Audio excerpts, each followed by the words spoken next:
Just do the Seinfeld intro.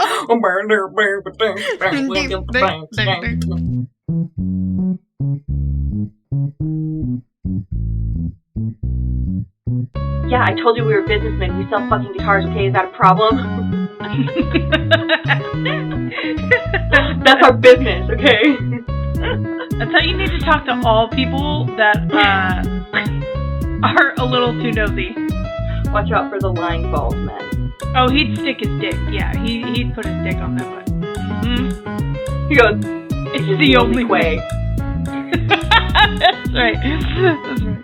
Come on, helmet head. I heard that they improv that every time, that it was never the same. It's like, no way. I just heard that. I don't know if it's true. Hey, I never watched it, so I don't know. Hi, everybody. Hello. Here we are again, another episode.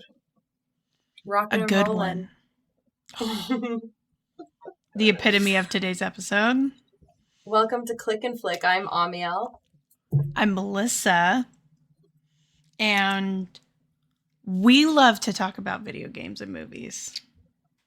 And we love to call them Clicks and Flicks. Yes. Yes, we do. and we also give them... Oh. Yes. Sorry. Yeah, we like to rate them. We like to give our own opinions on the clicks and flicks. And you don't have to take it seriously, I promise. No. Nothing to write home about. You don't have to agree with us on it. This is just to hear what we think about it. Yeah. Yeah. Tell us what you think, too. So, there's that.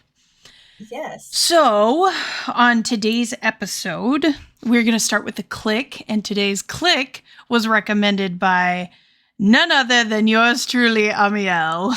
And it is called... Go ahead. I just thought it would be good to do a Jack Black night. Yes. Jack Black's one of my celebrity crushes, so... I wanted to do an episode dedicated to the legend. The love of your life. Yeah. And it's crazy because I didn't even know about this game until you told me. No idea. Mm-hmm. No clue. And it is called Brutal Legends. And it came out in 2009, which... I was pretty surprised because I was hitting the gaming scene right then, so I don't know why it didn't come across to me, but it came out on October 13th, 2009. It won a VGX award for best voice. Go figure, because Jack Black's voice is just the voice acting, and not just Jack Black, but there's a lot of Ozzy Osbourne. Is a voice. Yep. The lead singer Tim Curry is a voice. Tim Curry is a voice. Lead singer of Judas Priest and Motorhead are both do voices. They have way more. Yeah. And what's crazy is that I didn't even know. I kind of went into the game blind, and then when I heard Ozzy's song, like when I heard that in the game, I was like, hold on. How do you get the rights to this? And then I look it up. Sure enough, he's in the game as a character. I was like, whoa, that is some shady shit if they're getting away with it. But no, he was a part of the game. So super neat to find out. It was published by EA. And we all know that the only good that comes from EA is Sims. And even that's a stretch. So... Challenge everything, even the notion that games should be fun. Yes. Except for Brutal Legend. I was pleasantly surprised. I was expecting just the run-of-the-mill kind of indie feel of a game, but no, it was... Mm-hmm. It had some great graphics for its time, and it was very emotive. Like, the faces were really emotive and expressive when it came to, like, talking and cutscenes. It was super neat. So it is a main story real-time strategy kind of game because you can control like hordes of people and kind of place them as such. But the gameplay switches up here and there. It mostly focuses on like real-time strategy. And so with that being said, I wanted to get into the beginning of the game because the beginning of the game takes off perfectly, in my opinion. So Jack Black, it shows up as IRL in real life. It's Jack Black, and he's being followed by a cameraman talking about this record that you gotta come see because this is epic ass record. And walks into the record store, greets everybody, says hi. It's in this spot that nobody's like really allowed to go into. And he creeps in, kind of like double, takes a, what's that word? Takes a double look, like looks over his shoulders. Mm-hmm. Double take, yeah. Uh-huh. Yeah. And then goes in, searches for the record. He's like, it's not here. And then looks under like a shelf underneath and he found it and it's called The Brutal Legend. And he just pulls out this record and then lays it down on the table. There's probably more to it, but he lays the record down on the table and that's where you get to press start. And I thought that was super unique. I was like, okay, if this was a game of like Jack Black had any say in, it's very apparent. Like, yes, it was pretty that great. Opening just to get to the title page. Yeah, it's just so like it's just bringing you right into the world. Yeah, exactly. And yeah, super unique with Jack Black doing that. And then once you press start, you are enveloped into the game, kind of like Guitar Hero graphics. Yeah. Almost. Yeah, very cartoony. It's around that time, right? Mm-hmm. Mm-hmm. I think Guitar Hero was just like coming off of its like insanely like huge popular phase. Yeah. Mm-hmm. Yeah, for sure. I think at this point probably like already Rock Band was like out too. They had made like the multiple like copycat games of Hero, singing and drums and stuff. Yeah. Karaoke Hero. Yeah, I remember that. Yes. Oh my gosh. Yes. So super cool to start off with. And you are introduced to Jack Black's character, Eddie Riggs. And you can tell it's Jack Black because, he's similar facial features, but he's got this long hair and like he's super like buff. He looks like a badass. It's amazing. I love it. It's like someone drew Jack Black's like spiritual personification instead of his actual human body. Yes. What you kind of envision in him, like in your dreams of Jack Black. It's that's like Jack who Black's, he is. Yes, exactly. The dream version of himself. Yeah. Yes. So you're introduced to his character, and he's kind of like the roadie, the crew to this concert that's going on. So, you've got the stage, you've got the background of the stage, and kind of like the perspective of kind of what's going on back behind the scenes. Yeah. What I loved about this part is that it asks you how much profanity you want in the game. And I was like, give it all to me. I want it all. He's like, that mother. And it pauses. And it's like, do you want to hear bad words or not? Yes.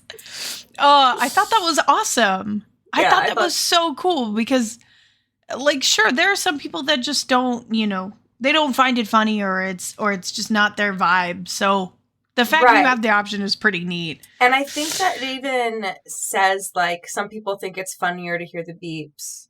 Or some people think it's funnier to hear the cuss words. Which one do you want to do? Mm-hmm. Exactly. And it's like, just the fact that that's an option itself is kind of funny. Yeah.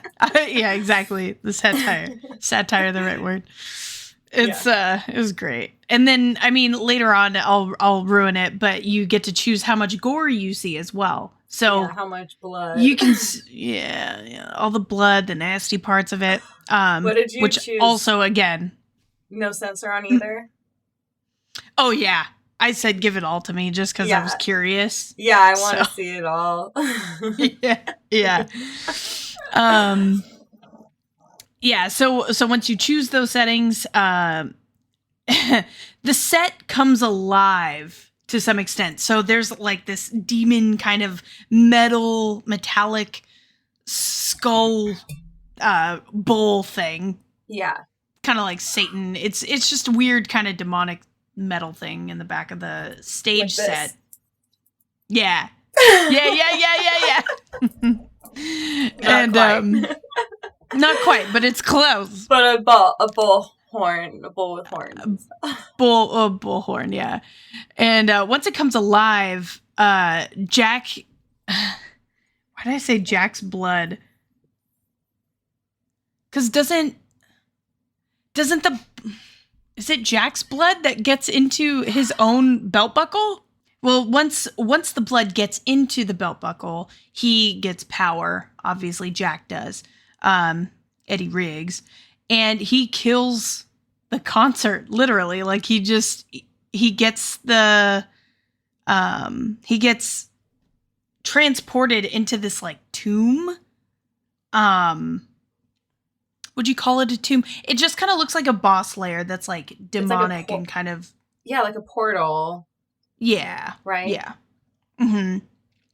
And there's like a shrine in the middle of it, and then surrounding this arena is just gross, like bones and nasty looking stuff. And Eddie's character ends up gaining an axe and a guitar, so those are his two main wielding weapons. And the guitar specifically is so rad because all you got to do is just play a few chords, and it's kind of like a mage, like a staff.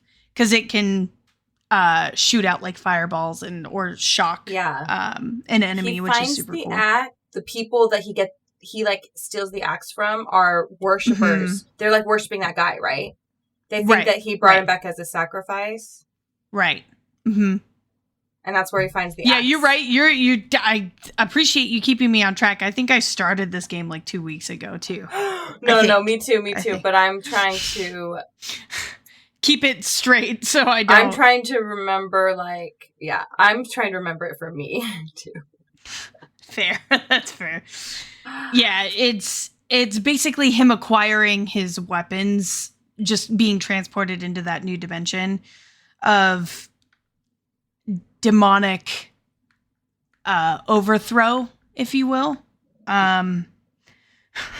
Because when he wakes up, he's confused. Obviously, he doesn't know what's going on. Yeah.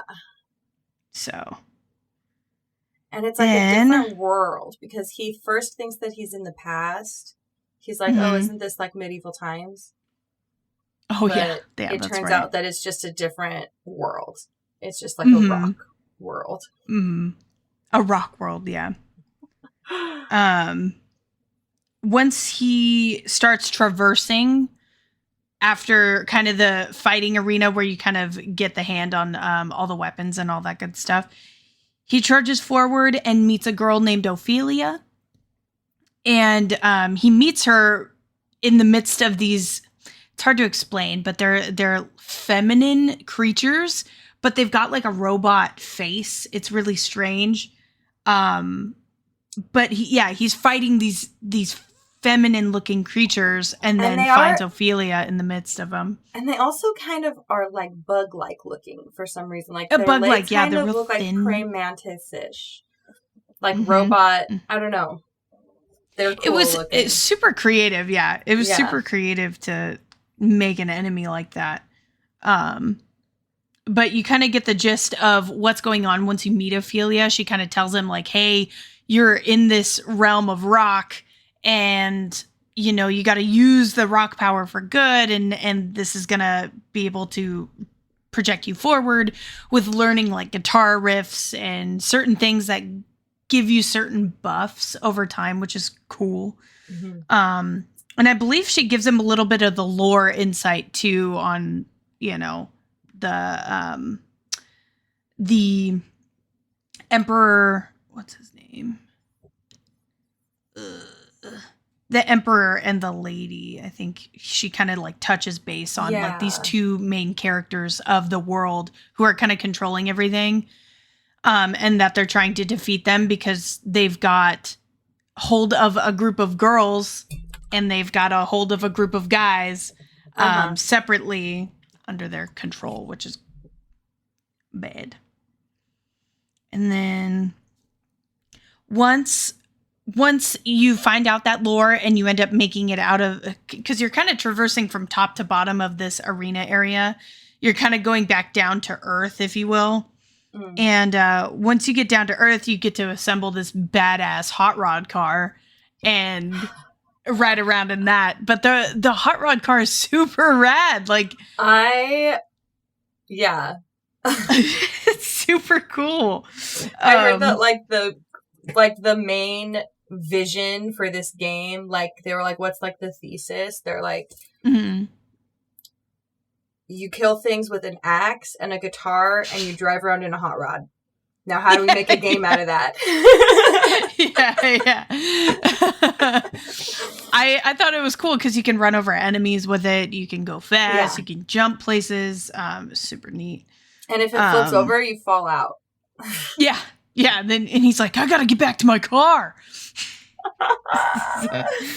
Also, the one-liners from Jack Black in the movie or in the game is great. I was just gonna say those one-liners are so funny. Solid. They together, Eddie and Ophelia end up defeating this demon that was kind of gatekeeping the area they were trying to get out of and get back to what Ophelia would call the king, like the kind of the king of rock kind of guy. And they're trying to get back to him to kind of regroup. So they defeat that demon. They ride off. He rides off into with his hot rod towards the guy named Lars. That's the king that Ophelia was referring to. And Lars, when you meet him, Lars is considered the leader of the resistance. And he's got this blonde hair. So it kind of reminds me of like total opposites, like heavy metal. And then you've got kind of like this, I didn't know what kind of genre to put him in, but the first like band that came to mind was like Poison or sorry, Guns N' Roses. Like that's the immediate like comparison I felt. Anyway. Yeah. It's all rock and roll, like all different types. Like you see like people like each character has like a very specific genre of rock that they like kind of represent, which is it's super neat, which is like even when you get down to like the headbangers that are like very distinctly in like the two. But anyways, I won't exactly keep going. We're right there anyway. You're fine. So meeting up with Lars, you also meet Lida, who's a blonde chick who is kind of like Lars's like right hand. And they all agree that they've got to go save the headbangers, the guys that are being basically minions to the they're just being controlled basically. They've been brainwashed to be the like worker bees for this like evil guy. Underground construction thing, and then they talk about the girls who are basically in a sex dungeon for the guy too. And I was like, okay, come on now. Whatever. So you part ways and you end up going to the caves where the headbangers are to start the process of recruiting them and saving them basically. And when you get to them, I was pleasantly shocked at what they looked like. I was like, why are they so weird looking? So you get into this cave area, you start in, and you just see these guys lining the walls, kind of like the halls of like the volcano of Mordor. And these guys are just headbanging into the wall. They look like the little thumbs at first from Spy Kids. Yeah, And then exactly. when you get closer to them, you realize that they're like They're traps. They're just so like built from going like this that it's like literally like they're just a cone. They're a triangle. Are just like thick. Yeah, they're thick. With 8 eyes. Yeah. Some of them have headbands, so it's great. The attention to detail was solid. So yeah, you recruit those guys by playing a sick ballad, and it kind of breaks them out of their entrancement. And they're like, "Oh yeah, we want to rock for you, man!" And then they follow Eddie Riggs around and like, that riff you just heard. That's what you should be banging your head for, not for the man.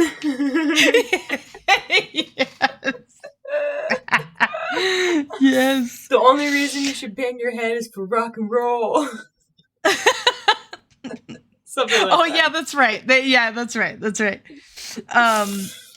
So yeah, you go on that quest of getting all those guys, saving them, for lack of a better term, and you end up reconning or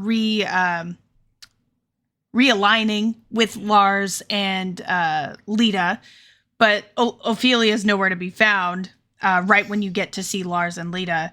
And Ophelia ends up coming up, but she's like wounded really bad, like on her deathbed kind of thing.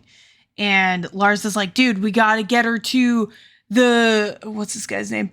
They get ready to take Ophelia because she's so wounded to the Killmaster, who is voiced by Lemmy, lead singer of Motorhead. Thank you, Ammi. He has like this cowboy hat on and like glasses, aviators. Yeah. Yes.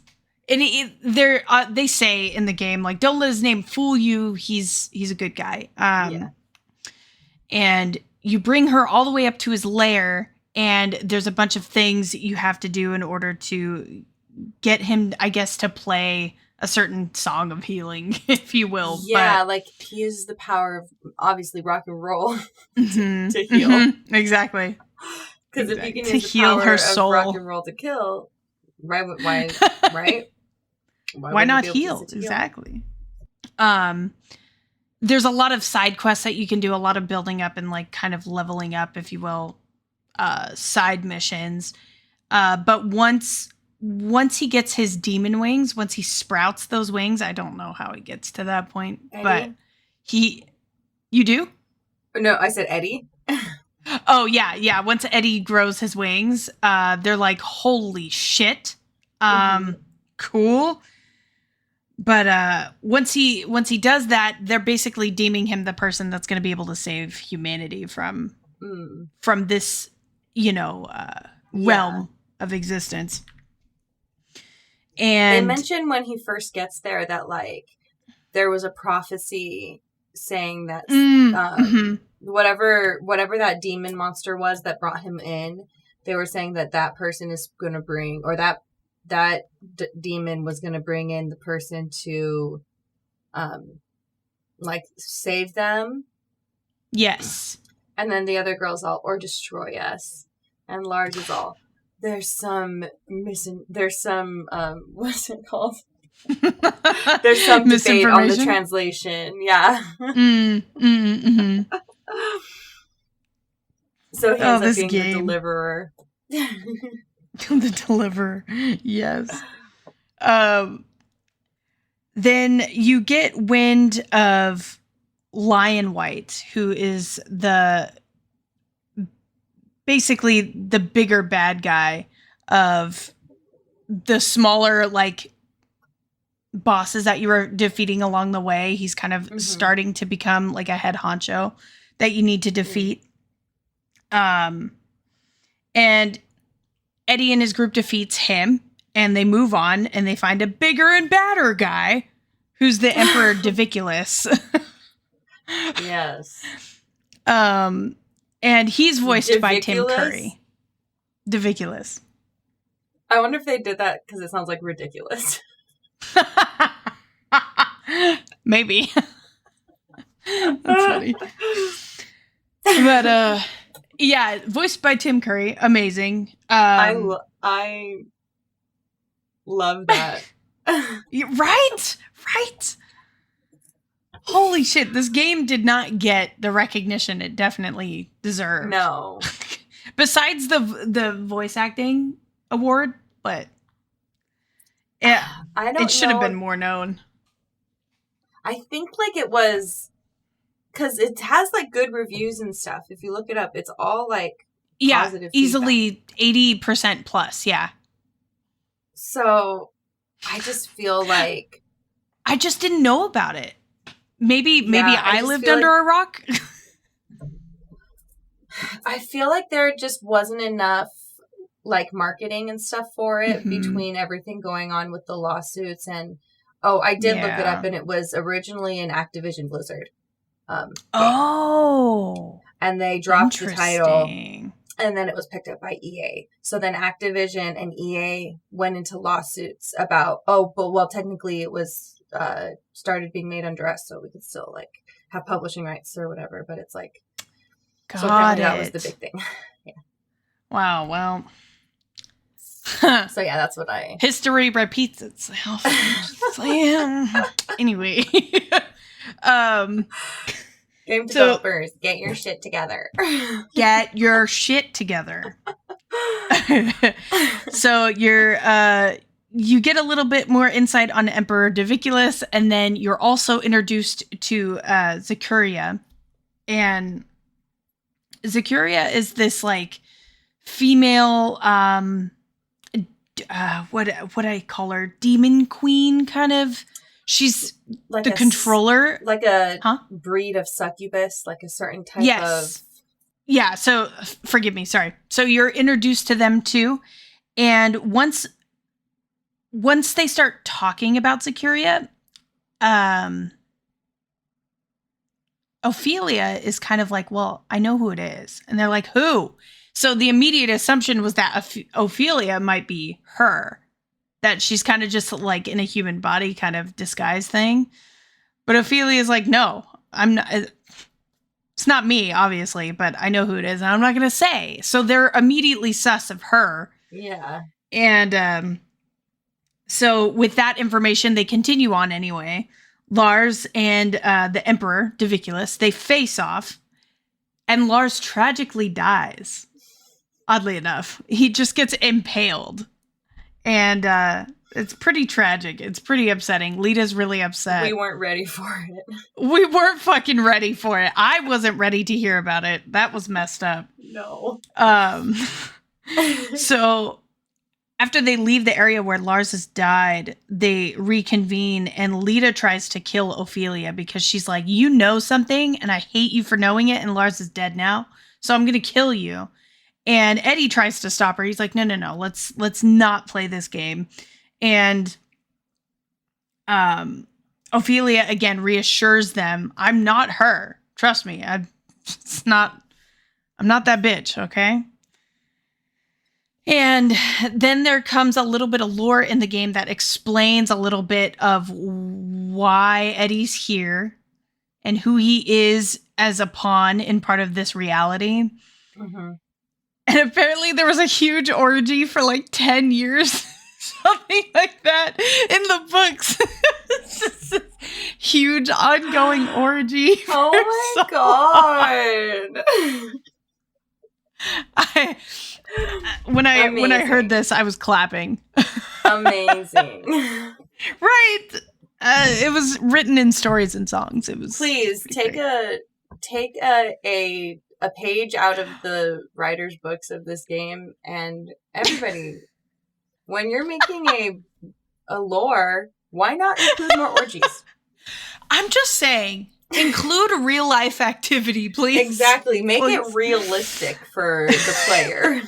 Relatable, at least. Come on now. Quit being such fucking prudes. Yes. And so the story gets a little bit wonky, as if it's not already, and if I didn't already butcher it, but something during that 10-year orgy, which was said to be a long time ago, Securia had reached out to what used to be Eddie's reality. So kind of like the continuation of, not the continuation, forgive me.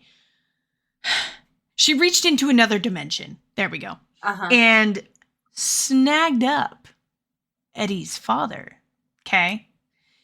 Oh. Yeah. So in this lore, Eddie's finding this out. Like, she snatched his dad, pulled him into her reality. And, you know, they were kind of doing some shady shit together, but they end up falling in love. And she ends up getting pregnant. And now we have Eddie. Mommy? Sorry. Excuse me? Mommy? Sorry. Excuse me? Sorry.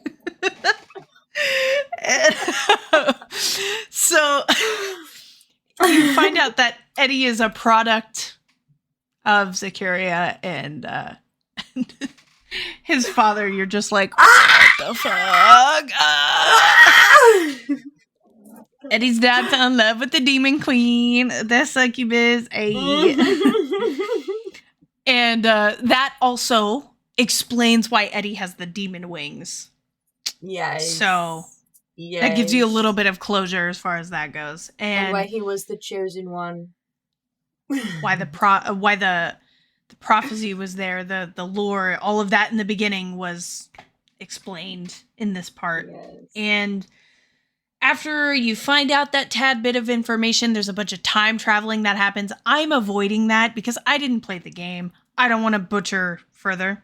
But there's just a lot of scenes of time traveling with him and a lot of things going on with Ophelia and her becoming evil.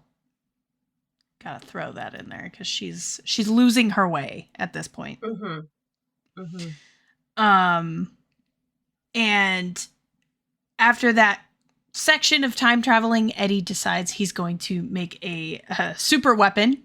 And as was explained in what I saw, it's OP as fuck. So when you are heading into this ending bit of the game, this super weapon literally makes the brutal difficulty like easy peasy. So I heard from one person that was just a snag in the game of it just being like, okay, well, if I chose brutal difficulty, it should be a little bit more challenging than this. But that was just one person. A little bit too easy to play. Yeah. And I played on easy. I was playing for the story, not for the fighting. So I played on normal. It was really easy. I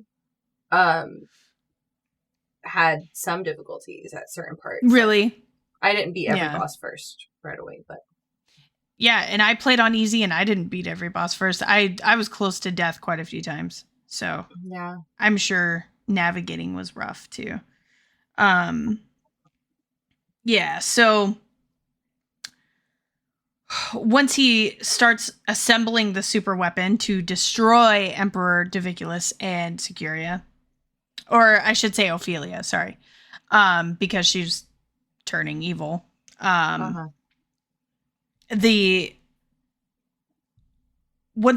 you're in endgame content, the Emperor shows up to where Eddie is, and while Eddie's trying to talk to Ophelia, the Emperor then rips Ophelia's heart out and fucking eats it. Brutal. And if that's not heavy metal shit, I don't know what is. Brutal. I'm sorry. It took me a second. Sorry. Because I was just thinking of Ozzy and the Bats. Like, that's intense shit, you know? Yeah. Hell yeah. Yeah. So I was like, hell yeah, that's metal as fuck. Legend. Yeah. So he tosses Ophelia's body, is pretty much done with her, the Emperor does. And the Emperor then summons a mega monster. What I'm assuming is the mega monster cuts the Emperor's head off during this battle between Eddie, the monster, and the Emperor. Cuts the Emperor's head off and rips his heart out. And so it's just an eye for an eye kind of thing. And once that's done, Eddie jumps into the water to go look for Ophelia in hopes that she's still alive. he saves her miraculously, and the game is pretty much over after that. But because it's open world, you can still like travel around and like go around and fix things and like get a little bit more content out of some of the like guitar riffs that you can collect and stuff like that. Yeah. On the tiny bit that I played this game, because I feel like I could have gotten all the way through it, no problem, if I had more time. But I would give it a solid 6 out of 10. The only reason it would be a 6 clicks out of 10 is because the story wasn't super engaging to me.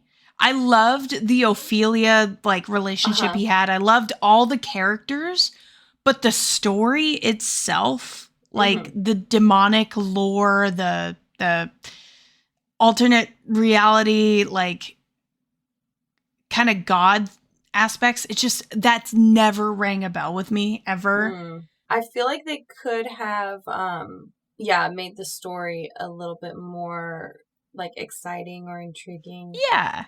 More, I don't want to say original because it's pretty original. Like, who's made a game that's like rock based? I can't even think of what I would say like could be changed about it. Like, I don't even necessarily think that there was anything wrong with it. The storyline. No. No, exactly. That's exactly it. It's just the content of the story that I'm like, I could care less. I could definitely see them making like in a sequel, just going way more into the lore of the world you're in, and just like really getting to understand the demons and of course, like, I didn't finish playing the game, so how can I even say? But I think I was gonna give it an 8. Oh, nice. I thought it was fun. Jack Black. Yeah. And Jack Black. It was rad. I mean, I just thought it was cool. I thought the story was a little slow, and I was a little annoyed at certain missions that was like, you're just like, go here and talk to this person. Now go back to where you were and do this thing. Now go back to where you were. Now talk to them again. Now go back to where you were. And it was kind of like just a lot of like, not a whole lot of actually doing stuff in certain parts of the game where you're just traveling.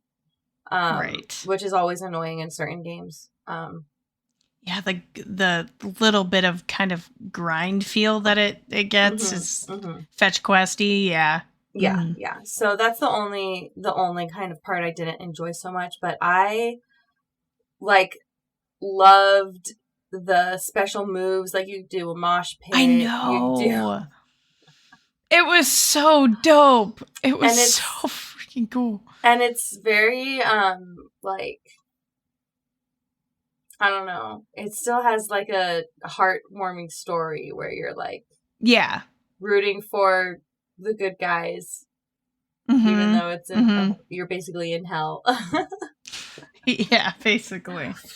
But yeah, I would love if they remade it like this year, or if they even like made a sequel. Like, I would love to see more Brutal Legend coming out. Yes, because it was this good game. Like, it was solid. Yeah, and I think now's the time, people. Yeah, now's the time. Honestly, games are popping. Get on it. However, I would probably still continue with EA because they had a solid thing going with that game. So, remake, I'm there. Or even a sequel, I'm there. For sure. Yeah. I would definitely. It was a fun game. It was good. Yeah, it was fun. So yeah, that'll conclude the click for this episode. Let's move on to the flick. We ready? I'm so ready. Tonight's flick, like we said, Jack Black night. Yes. So of course, tonight's flick is Tenacious D, the Pick of Destiny. Yes. Lightning. Thunder. Lightning. Thunder. Yes. Can I this preface? Yes, please. Let's start with I did not watch this movie, not once growing up. I listened to all the music videos, never watched the movie. Same. And I'm upset. No way. Same. I listened to the Tenacious albums and I watched their actual HBO show. But never actually saw the movie because the movie kind of flopped when it came out. Did it? Oh, I didn't know this. Oh my god! But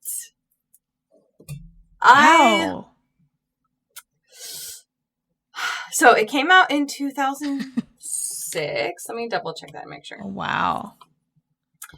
And I never saw it when it came out. I think I ended up watching like the opening scene, like that I had memories of.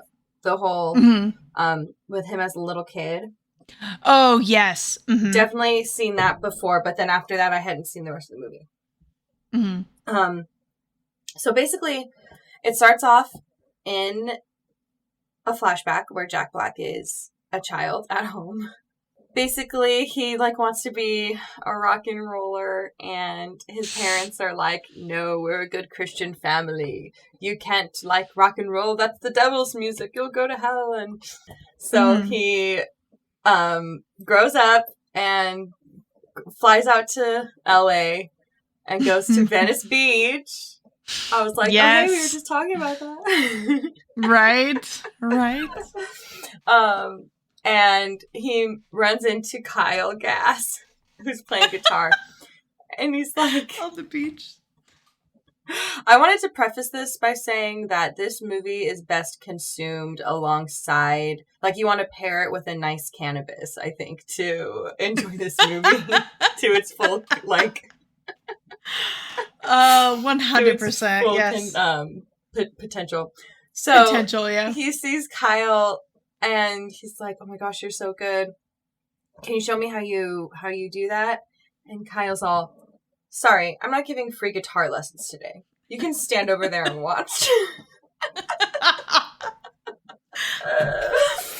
And like their relationship is so like I love them so much in the movie and in real life because I've heard some actual Tenacious D, like, they have a lot of lore of how their band came to be, like, that they make up, like this movie, for instance, about how they fight demons and stuff, but some actual Tenacious D lore from, like, real life of how the band came together is that I heard, they were both, like, doing, like, acting or improv classes together, and they were, like, running in the same groups of, like, comedy people, and... Jack Black was always really jealous of Kyle Gass, of how, like, musically inclined he was and how good he was at, like, the guitar and stuff. And then Kyle was always really jealous of Jack Black and how funny he was. And so they both, like, really didn't like each other at first. And then they ended up, like, coming together and combining their forces for good. Yes. I heard that, too. Didn't Kyle say that? In an interview, isn't like that? Maybe he's the one that spilled the tea, isn't it? Okay, maybe that's where I think I heard it in a podcast somewhere. But yeah, that sounds about right. But that's what that song possible. "Wonder Boy" from their first album is about. It's about them both like thinking the other one is like so good that they think they're so good, and so they're like, "Well, I don't like them because they think they're so good," but it's really they thought that they were so good. Yes. So Jack Black, like, doesn't have anywhere to go, so he stays, and he's, like, gets attacked by a gang, like, a really weird, like... Yeah, artsy, clown gang. Like, clown mime gang, for some reason. It's weird. It's Venice. It's weird. Yeah, and Venice Beach people, that's crazy. So Kyle ends up saving him. KG brings him back to his apartment and agrees to take him under his wing and be his rock mentor. So he's like, basically telling Jack Black's like, "Oh, have you heard of this song? I love it." And KG's like, heard of it. I wrote it. Yeah. I'm like a really successful musician, and he lives in like this really shitty little apartment, and it's like dirty, and like the furniture, there's like rips and stains on the couches and stuff. Like, it's not a good place. Yeah. Dingy. And he has a check that's made out to "I Love You, Pumpkin," and he's like, "Oh, that's royalties for a song." So Jack Black is just like, so he's young and naive. This is his first time in LA, so he's not used to like people trying to con him or anything. He's just like believing him. And he ends up like doing everything that Kyle's teaching him. He teaches him how to do cock push-ups, which is, for those of you who don't know, it's when you lay flat on the ground and you let your boner lift you up.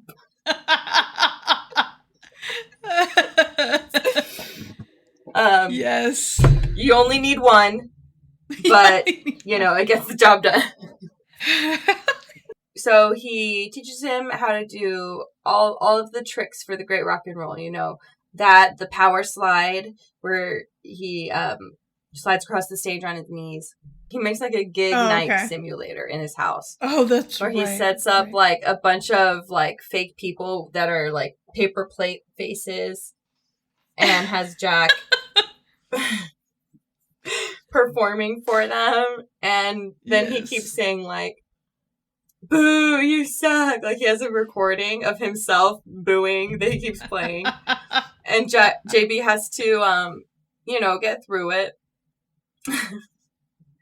And, you know, he fails. He has a hard time and he falls on his guitar and cries. And Kyle's like, "Don't worry, I didn't pass the gig simulator the first time either.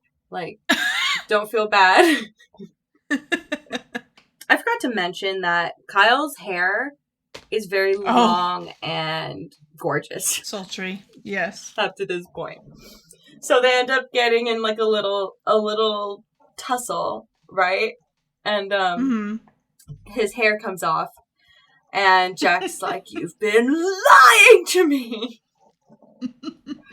Because if there's one thing worse than a liar, it's a bald man.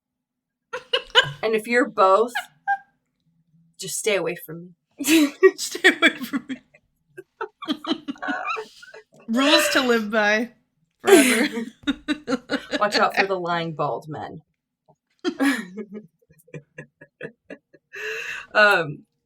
So he ends up like having a flashback to when he's a kid, and he like, it's like his mom hugging him as he goes to school, and she's like, "I love you, pumpkin." And he like goes, and the bullies come and rip his hat off, and he's a bald little kid, and he's like cries, and he's like, "Ah." And then he like shows back to like present day, and he's like, "I'm gonna give up on everything now. You know, I don't have hair. I might as well just move back in with my parents. I don't have money for rent anyways. I already spent it all." And JB is like, "What'd you spend it on?" And he comes out with like a brand new guitar for him. Aww. It's so sweet. It's super sweet. So they end up working on their music. They go do a couple open mics, but they're not really getting anywhere with it. So they go and they start looking at all these old like pictures of concerts and videos, and they're like, "Wait a minute, these like super like heavy like rockers, they're all using the same pick, and it's like this green pick with like demon horns, you know, the same." We're on theme tonight, people. Yeah. And they go to Guitar Center to look for the pick, and they see it's Ben Stiller, who's like the guy working the counter. That's right. Yeah, dude. So Ben Stiller ends up telling them the legend of the Pick of Destiny, and it turns out that it's a demon's tooth, and anyone who has like possession of it has the powers of Satan in order to summon the most rockable music ever hearable to human ears. And it's in the, but like no one can get it now because it's in the Rock and Roll Hall of Fame. It's in the hall. Yeah. So they can't get it. But they're like, you know what? We're gonna go get it. So they borrow their friend's car, who's like a pizza delivery guy, and they travel to the Rock and Roll Hall of Fame. But on the way there, they stop at a restaurant where JB gets confronted by this like really like crazy like transient guy who's like we're not sure what his deal is, but he's very like creepy. You're like, he's trying to get way too much information. And he sits next to Jables and he's like, are you guys heading to the Rock and Roll Hall of Fame? You look like a couple of rockers. And he's all, nope, we're businessmen. He's like, oh, really? Because I see guitars in your backseat. He's all, yeah, I told you we were businessmen. We sell fucking guitars, okay? Is that a problem? That's our business, okay? That's how you need to talk to all people that are a little too nosy. Yeah. Exactly. Not just to anyone. I said I was a fucking businessman. Now get the fuck off of me.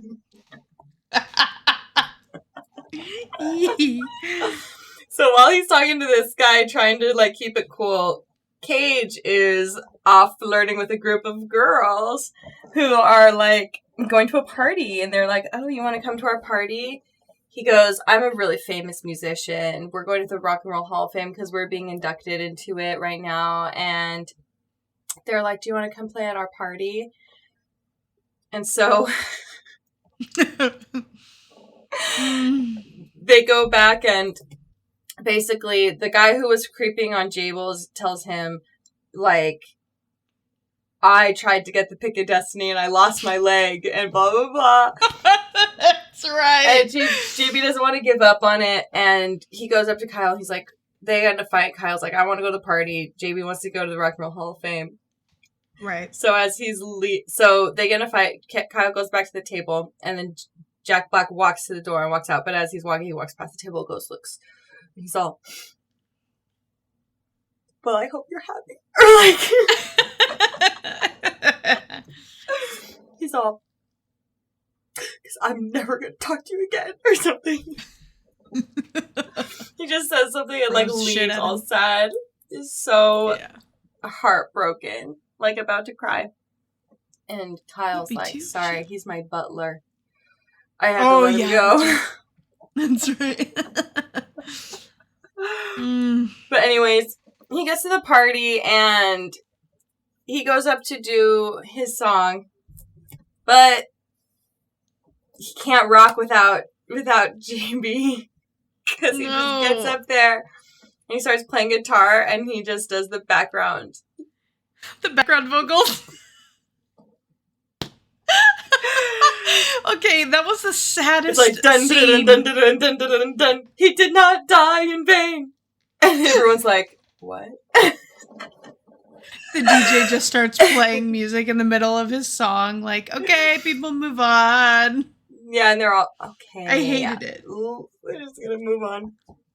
And so as he's leaving, they like throw party cups at him. I was so heartbroken at that part when they just threw that drink at him. I was like, if I was there, if I was literally standing in that position and someone like threw a cup and hit me in the head, and that person was where he was standing on the stairs, he was like halfway up the stairs, and I would just turn around and punch him in the butt.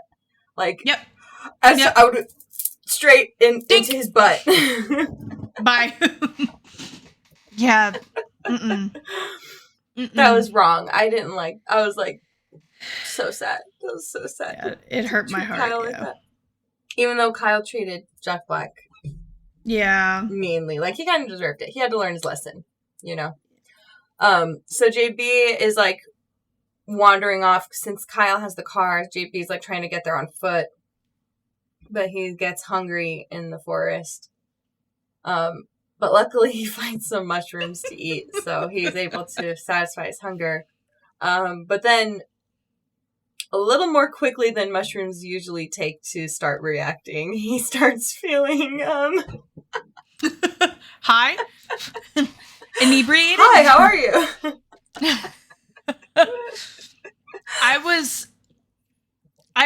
I have seen this scene in particular prior to the movie, prior to watching it fully.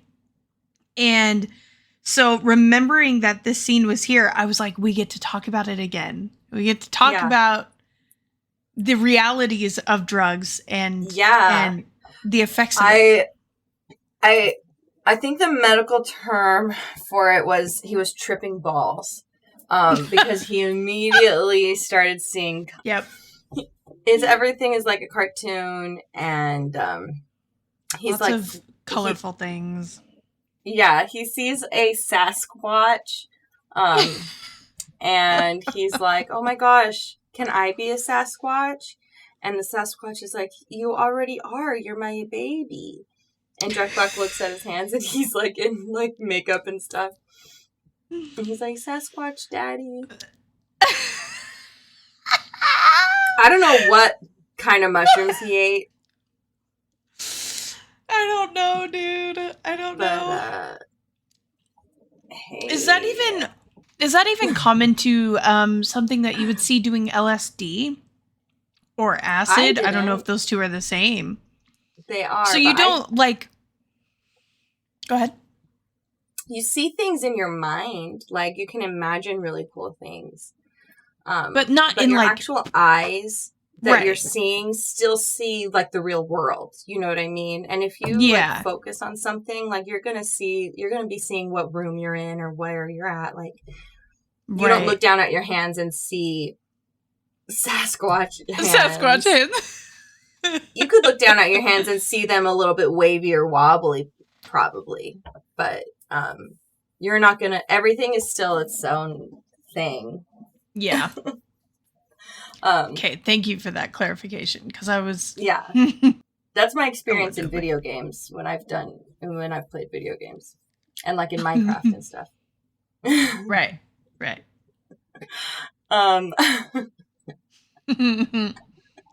Not that I could speak on real life, but So Jack Black's flying on the Sasquatch, and it turns out it's really like a branch on a very like high, like the top of a tree. He ended up climbing a tree, and he like falls off, and it like makes him come to, and he's like, "Oh, okay, I'm gonna keep walking toward the museum." And when he gets there, he's like going through the air ducts to try and like find the room to like sneak in. Mm-hmm. And he has his walkie-talkie on him, and he hears, like, Kyle, KG's like, JB, are you there? Are you there? And Jack Black's all, oh, sorry, this line is reserved for true rock and rollers, so I don't think I can talk to you right now.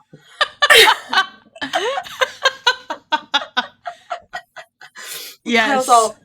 Kyle's all, JB, it's sex, drugs, and rock and roll. In that order. I was just following the playbook or something. Like, I was doing the rules. I love Kyle's character. Yes, it's so funny. Oh my god. So they end up like going, and they see like they get to the room where the pick is in, and there are lasers everywhere. Black. I don't know why this is my favorite scene, but this is my favorite scene not only in this movie, but maybe in cinematic history. Where he just like jumps in the wire, and there's no actual like wires he's dodging. Like there's just a bunch of wires, and Jack Black, they're like, okay, just go in there and film like yourself dancing, get through them, and like he's like jumps in and he's like just like doing crazy things. He's like doing the robot and then like crawling on the floor and like spinning around and like he's just doing everything Jack Black. And yes absolutely. Just like gets to the end and he's all like frozen in this like really just like inorganic pose that he like gets up and like puts his arms up and puts his leg up and he's all I can't reach the button to deactivate the lasers. Like, suddenly, all this movement he's been able to get through. But now he's, like, stuck. And Kyle's watching. He's like, he's doing it. Like, so he finally gets to the button. And, he's like, I can't reach it. His arms are, like, up where he's stuck. He can't, like, move his arms to reach it. And Kyle's all, use the cock. And JB's, like, starts focusing and concentrating, and then he, like, the buttons on his jeans start popping off. He's all, come on, helmet head. I lost it when he said that. Immediately, I was in tears, dude. And his boner comes out of his fly and, like, bink, and presses the button. And this moment, okay, I told you that I didn't watch it as a kid. I watched it like a week ago. And then I watched it again today. Mm-hmm. And I swear it's Mandela. Like, I discovered the Mandela effect in myself in a week. Because when I watched it on Netflix, I did not remember there being underwear on the dick. Really? And I don't know why. Because I've looked it up. I went back on all. I was like, did they censor it? Did they put underwear on the dick for HBO? I remember seeing a dick. I remember seeing a raw dog coming out of that. A raw jeans. dog. And so I looked it up on, I was furiously typing, HBO underwear edit, Tenacious D pick of Destiny. Nothing's coming up. And so I just started looking up Tenacious D pick of Destiny laser scene. And sure enough, on all the videos on YouTube from like 2008, 2009, there's underwear on them. And I'm all, did I just see what I wanted to see? Was I mad? When I watched it the first time, did I greater just... than everyone? I'm like, why did I think that I looked at skin, like dick skin? Like, obviously I didn't think it was a real bone, like a real penis. Right, but I did think it was like skin tone. Like, and for some reason I was shocked because I was like, they really showed that. And then when I watched it again, I was like, they didn't show it? I'm like, why would they cover it up for HBO? Weird. But they didn't. Hate it when that happens. I hate that so much. Because it fucks up my brain for very long periods of time. When you really think that you saw something and you could swear by it, and you have to go back and be like, nope, I might have been wrong. Right. But if they did a remake, I would hope that they didn't put underwear on him in that scene. Right.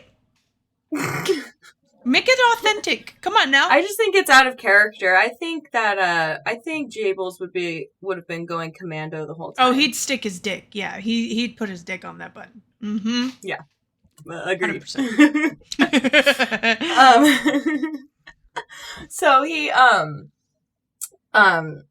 so they get the pick and they get back to the gig and we're totally gonna win the open mic night. But when they get there, they start fighting over it because Jack Black's like, I needed to sing, I'm the lead singer, and Cage is like, I'm the lead guitar player, I needed to play, it's a guitar pick. Are you crazy?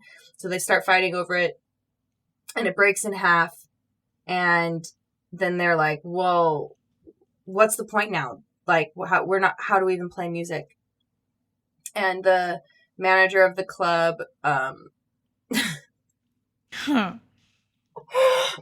forgot to say, the first time they play, they give him like a card to read to announce them. Oh yeah, that's right. And it's like the band that was foretold of its coming. Well, they came, and now they're gonna come again in your ear, pussies.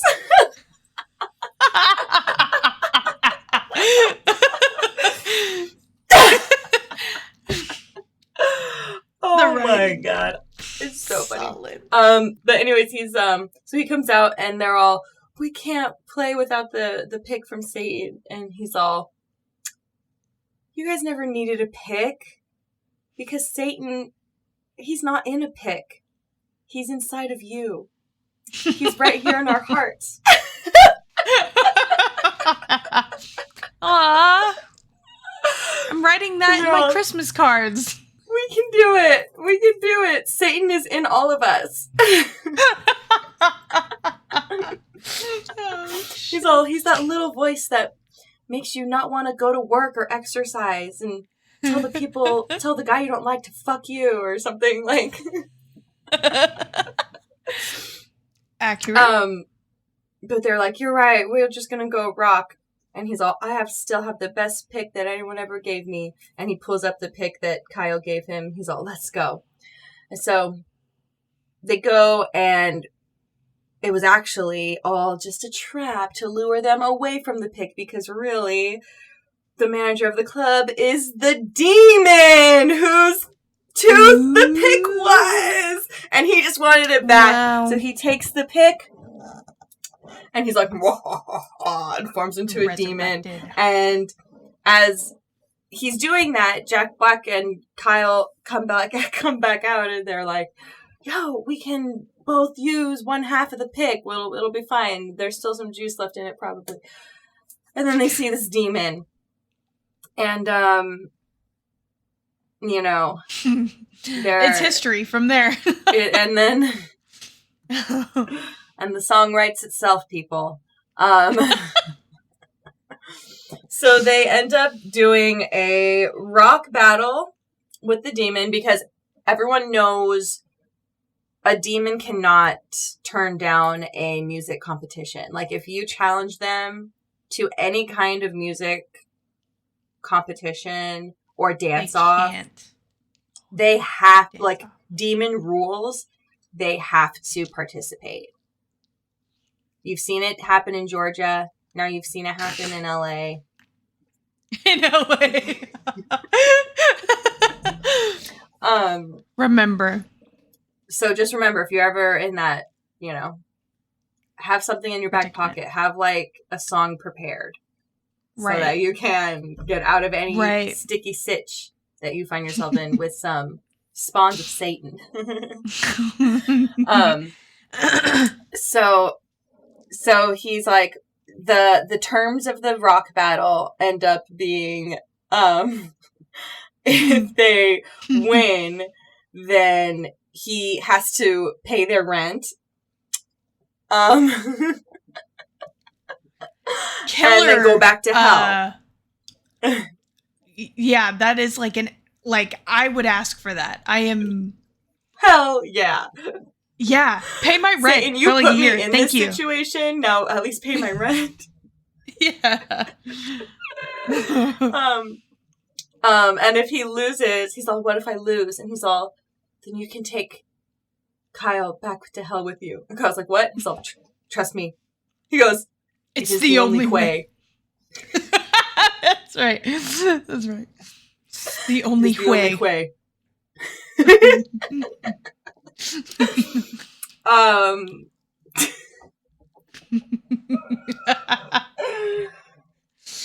They end up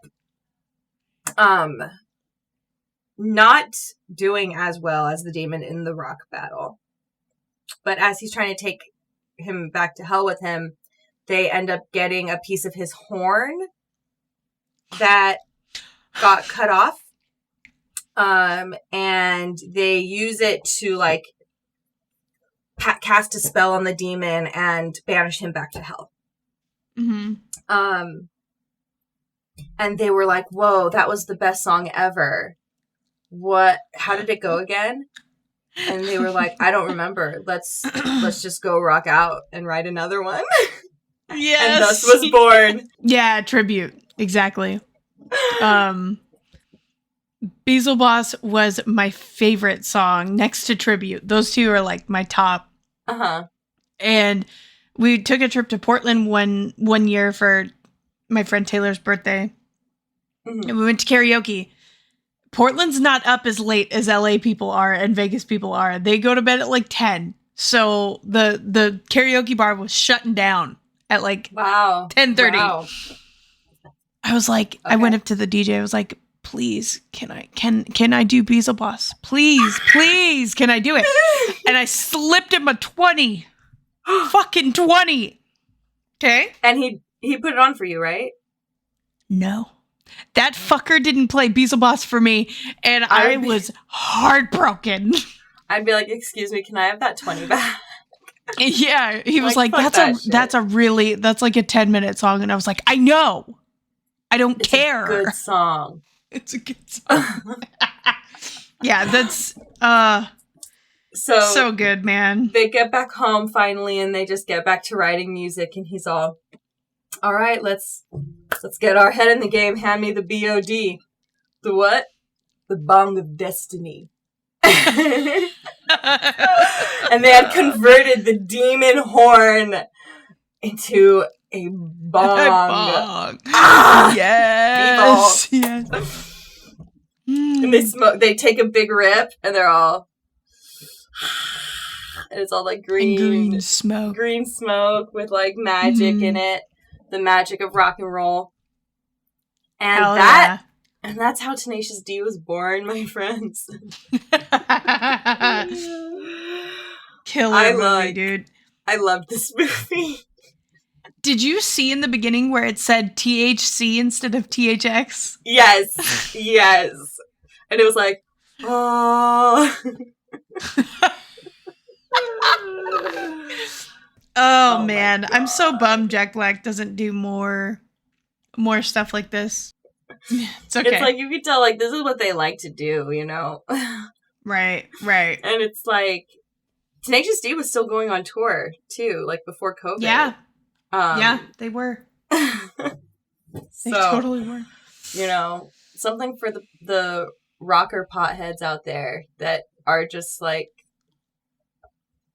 you know, need some good comedy. Right. What would you rate it?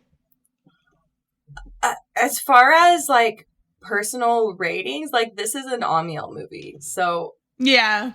You know what I mean? Like, yeah. It's just, I'm giving it a 10, because it was for me. Like, they made this movie for themselves and me, and didn't care who else in the world liked it or not. Yes. I love it. I loved this movie. I watched it, like, 4 times this week. Really? Yeah, and like, Aww. I cracked up every time, could not stop laughing when they're on Venice Beach doing the first, like, guitar off, and they're, like, zooming back and forth in their faces, and they're both, like, really serious, and it's just, like, a zoom in, like, really, like, for 1 second. I'm like, I don't know why. I can't not laugh at that. Bravo. It just cracks me up. Yeah, it was pretty great. I'd give it 10 flicks out of 10 flicks. Yeah, like if you're able to nonstop laugh at something. Yeah. That's good shit. Yeah. That's therapy, honestly. So yeah. Does that conclude? Concludes our Jack Black episode. Aww. So good. I'm glad we ended with Tenacious D. That was... It lifts my spirits. Me too. I love Jack Black. Yes. Absolutely. School of Rock, like, come on now. I loved that movie so much. I kept on, like, going back and forth on which one I wanted to do, School of Rock or Tenacious D. But I'm glad we did Tenacious D, because I hadn't really watched it all before this. Me too. But, love it. All right. Love you guys for watching and listening. Yes. Keep watching and listening. Thank you for sticking around. We're only going to have a few more episodes in season 1. Yeah. And we're going to take a break over the holidays and stuff. Yes. So keep an eye out for the next few episodes, and then keep an eye out in January for us. And yes, don't forget to join us on Twitch. We're going to start streaming. It'll be a good time. Yeah. So you're going to get plenty of us as long as you want it. Yes. After the holidays. So be sure to stick around for that. And if you've made it this far, you can find us all over the place. Spotify, Apple, all those good places, YouTube. And feel free to comment down below what you want to see or hear for the next season as well. Yeah, so... And email us. Talk to us. Yeah, email us at clickandflick. Podcast. That's Gmail, right? Yep. Click and Flick podcast@gmail.com. Mm-hmm. And we'll catch you on the flickety flick. Peace and love, players. Peace and love. Bye, guys. Bye. We'll miss you. Mwah.